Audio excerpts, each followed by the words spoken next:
Imagine.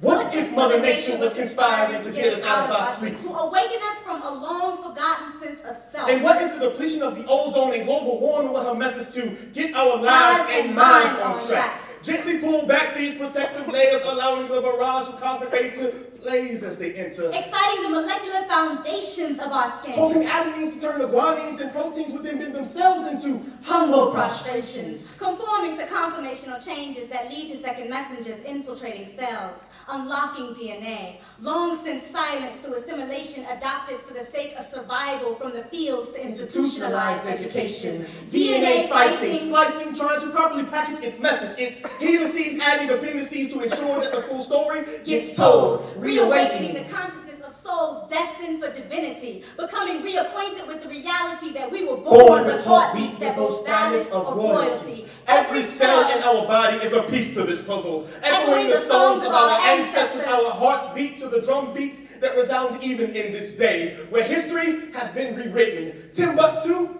to be forgotten. And now Athens is taking its place. Copernicus discovered heliocentricity. Yet no one recalls just how Imhotep defined space. Each cell carries the blueprints, the kinks created by bonds, keeping locks locked, curls fixed, freeze-framed perfectly in the same imprint shared by Sheba. Similar storages of melanin in the skin of hands that molded kingdoms, tinted brown bellies sheltering wombs that warmed and weathered the gestation of nations. We need to find our way back. Way back to our own domains. We're misguided in this world of .coms, and so we are lost. Tubman once had us homeward bound, but now our North Stars are gone. So we roam, looking for better reception, but there are not enough bars to pinpoint when and where we lost our heritage and buried our dreams. Exchanged them for beings to be led to our own defeats. Right now, there are little black girls blessed with beautiful brown skin and absent father figures. Young girls that believe their only potential destiny lies with job openings at modern-day voluntary auction blocks, or what's seen through glass windows encased in one of the 4 brick walls she calls home. There are young women who see self defined by the men they attract, finding it hard to sit back, relax, and let love find them. Generations of women who through time have forgotten fundamental truths.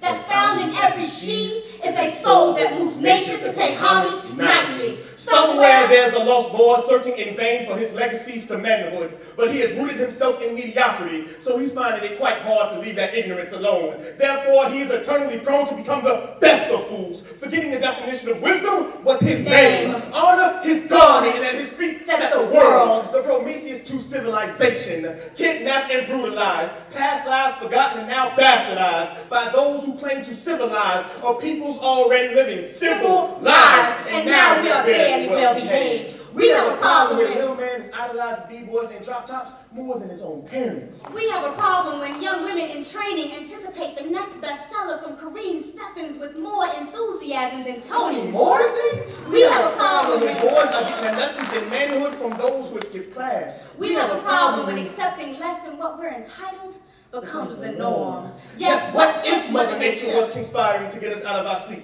Would it be enough to break the perpetual amnesia that we have all been living in? Could a blast of cosmic rays give us back our power and allow us to once again become fantastic and not merely exceptions to society's unwritten rules? But I say no. You see, it shouldn't take holes in the ozone, gamma rays, and DNA changes caused by Mother Nature to realize our thrones have sat vacant for far too long. We must dust away the cobwebs, reclaim our crown, find time to acknowledge the goddess and God within every she and he, remembering daily that we were born with heartbeats that both